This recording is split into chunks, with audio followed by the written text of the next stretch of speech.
G'day whisky lovers, welcome to the Hard Malt channel.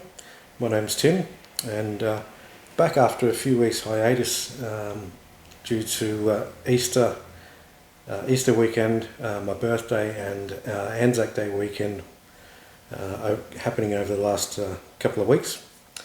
So here we are with a fresh video for your whisky enjoyment, and I'm going to do something a little bit different, something that a few of my fellow whisky tubers do, and I'll start off with a mystery pour, and I will reveal by the end of this video what I've got in my glass here. I'll give you a couple of hints. It may or may not be a whiskey that features in this video, but it is a whiskey that's got some layered peat and a bit of smokiness going on. So I'll let you guys think about that one as we get into this video. Now, I thought I'd do something again a little bit different. I wanted to speak about single malt whiskey versus single cask whiskey. Are they the same? Are they different? What's the story? I'm sure probably most of your viewers will already have a good idea about what single malt is and what single cask is, and perhaps what the differences are. But for some people new to the channel, new to whisky, I won't go into absolute detail, but I'll give you a good breakdown of what these terms mean. So, in a nutshell, we'll start with single malt whisky. What that means is the liquid, or the distillate, can't call it. Well, that must be my next whisky delivery. I should run downstairs and grab it, shouldn't I? Really. However, where was I? So, whiskey has to be called single malt. It's distilled at a single distillery. So, what that means is the liquid product coming off the stills is produced at the one distillery. That's what a single malt whisky is. Well, technically can't be called whisky until it's been matured for, I think in Scotland it's a minimum of 3 years, and that's similar in other countries as well. But what it comes down to is not so much where the maturation is happening. For example, you can have a independent bottler who has purchased casks of maturing distillate from a distillery, and then they might take those casks to their own warehouse and let them mature for a further 5-10 years, or whatever it is that they want to do, depending on what they want to achieve with that whisky. Now, if they bought those casks from a single distillery, and they know that that distillery filled those casks, even though they've taken them off-site of the distillery and warehoused them in a separate town, separate city for all we know, as long as nothing else is mixed with those casks, they can still bottle that and still call that a single malt whisky, because it's still the product, the matured product from a single distillery. So obviously most official bottlings from different distilleries are going to be a single malt, because it's their product, it's their liquid. They've matured it and they've bottled it, or had it bottled for them. Now what that means is they can, when it comes to bottling, they can choose several or hundreds of casks, and this is the job of the master blender at any distillery, is they will select any number of casks to possibly vat together and then bottle.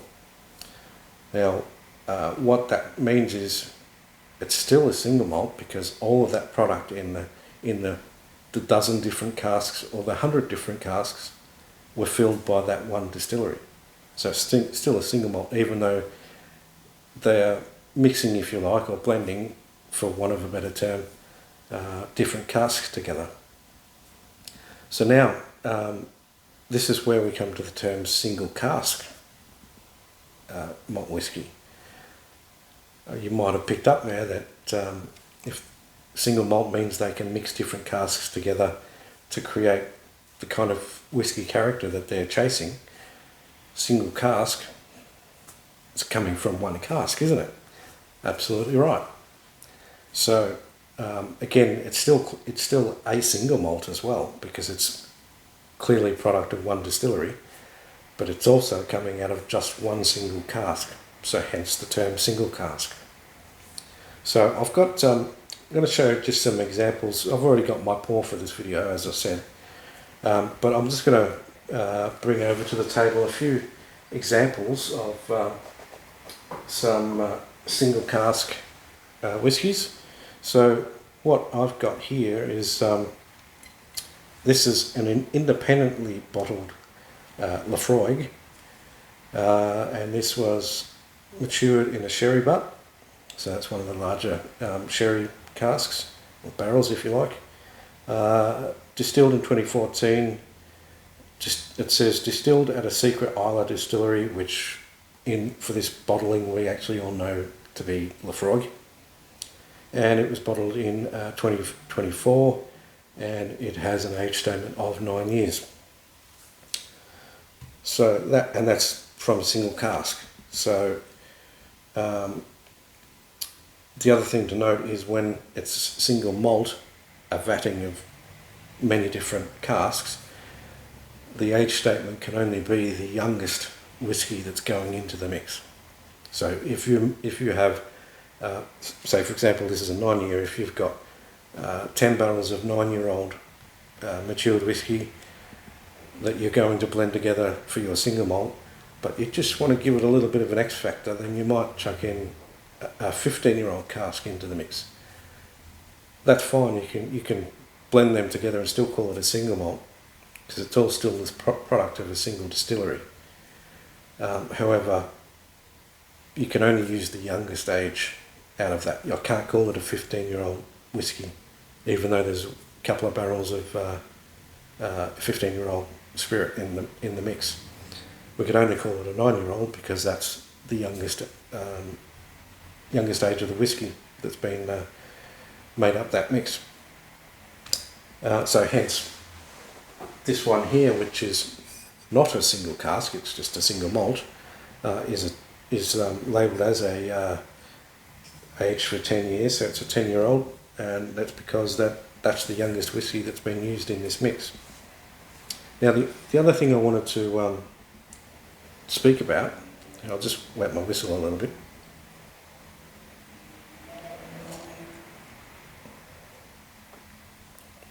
Tasty stuff. The other thing I wanted to mention, especially while I've got these two here, is discuss what's better, a single malt or single cask? Well, the answer depends on what you're really after. Also depends on how well each is done, each product. And it can depend on pricing as well. So, for example, I'll disclose that these two bottles here, from memory, but can't quote me. It's another delivery coming. Sorry about the noise. I can disclose that going off memory, but not down to the dollar, that I would have paid roughly the same amount for these two bottles. This one ordered direct from Lafroig, and shipped from their warehouses, and this one ordered through the Whisky List, which is a local whisky specialist in Australia, and obviously delivered from a local warehouse. Now the difference is, so we've got a single cask here, and this is single malt, so we know different casks have gone into this mix, and especially in this case, because this one is a mix of it's a celebration of some of the favourite Carchus releases from Lafroig, which have all been matured and or finished in different casks. So there's some white port cask in there. There's obviously sherry. Obviously there's going to be ex-bourbon casks, and yeah, there's a few others in the mix in this one. So coming back to that question, single malt, single cask, what's better? Now, if I were to put these side by side in glasses in a tasting, and I have, mind you, this particular example, with this single cask being, it's obviously sherry matured, so it's very similar to this product here, and we know it's also Lafroig spirit.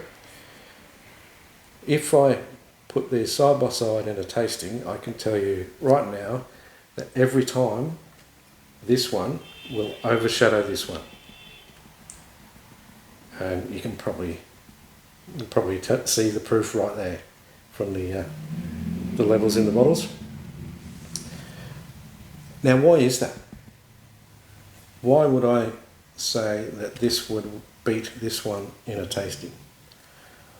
They're both excellent whiskies. They're both from Lafroig.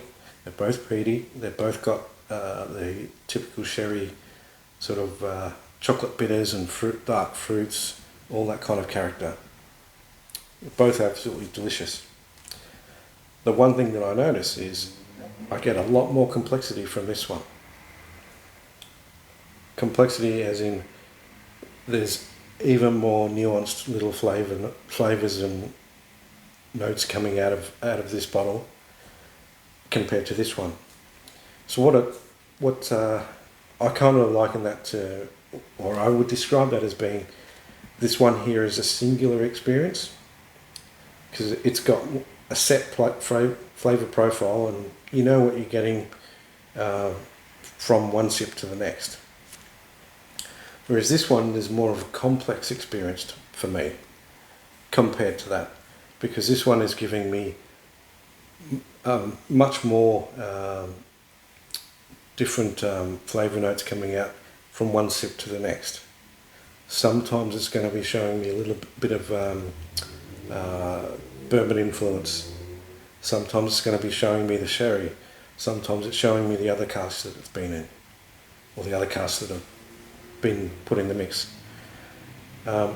Similarly, if this was just sherry, I would probably say that it's likely the single malt would still just edge out some single casks, for the fact that a single malt means you can select from all of your stock and blend them together, again, for want of a better word, because it's not blended scotch, but it's a blend of that distillery's casks that makes it a single malt. And for me, that almost always gives you extra complexity. So it has to be, to be a successful single cask, in my opinion, it really needs to be a super special cask that gives a lot of character and a lot of different flavours to really stand up to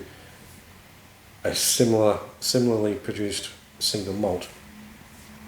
So, and that's not to say that this single cask bottle is no good. It's absolutely delicious. It's just that, as I say, if I put these two side by side, this one wins every time. That's in this example. It may not always be the case in every example of a single cask compared to a single malt. Now, I do have a couple more single cask examples. So this one is again, it's another independent bottling, which I purchased through the Whisky List. This one is distilled at a secret Orkney distillery, and we all know that to be Highland Park. How do we know that? Well, Highland Park are known for enforcing with their independent bottlers that they can't label it Highland Park. You may be able to find the odd one out there that says Highland Park, but not. I can't remember ever seeing one myself. So we know that that's what they stipulate, and we also know that product from Scapa, which is also in Orkney, is just there's not enough available for independent bottlers. So that's how we know that this is a Highland Park. Now this one was distilled in 2007, bottled in 2023, aged 16 years. Matured in a hogshead, so we know that to be an ex-bourbon cask. And this one, I don't have a direct comparison in a single malt to compare to this single cask, but this is really quite delicious stuff. So as you can see, I have had my fair share of it, but I'm also trying to hang on to some of it as well, because it's really delicious stuff. So here is another example of a single cask. This one being a handfill by yours truly at Glendronach Distillery up in the Highlands in Scotland. And I know this to be a single cask because I filled this bottle myself straight out of the cask.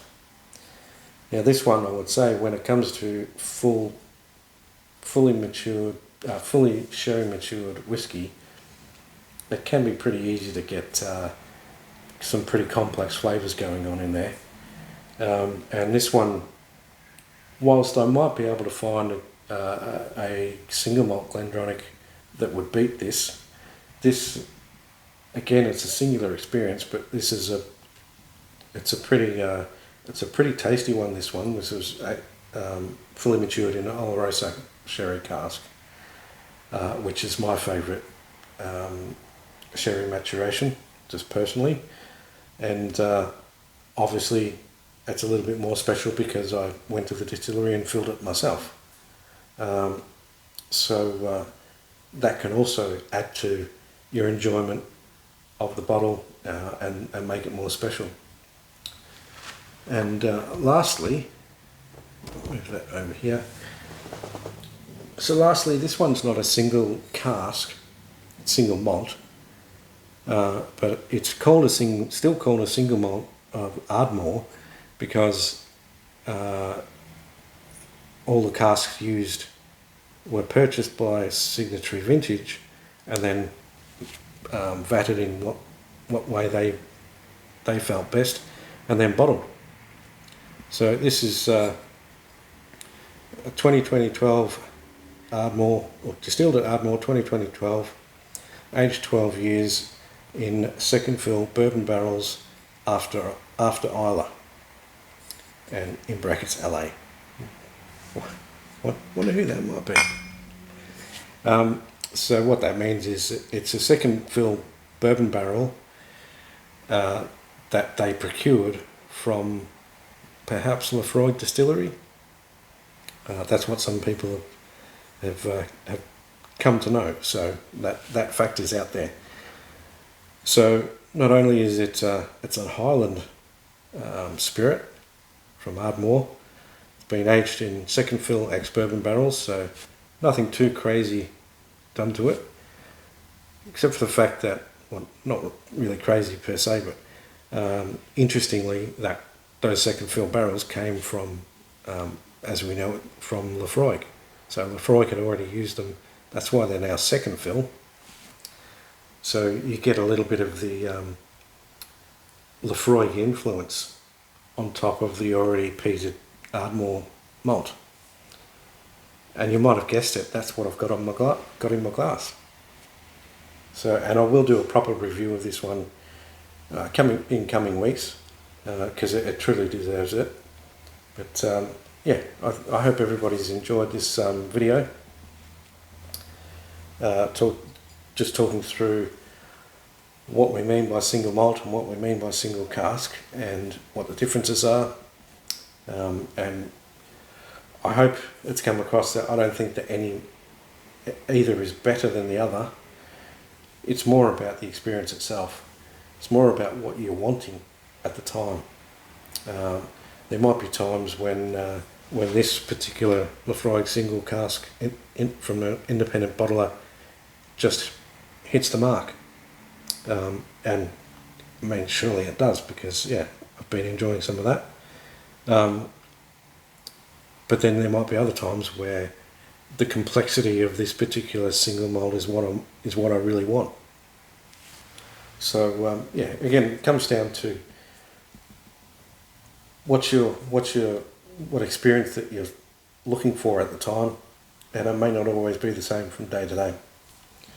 So I welcome any comments from you guys. See what you think about different single malts versus single casks.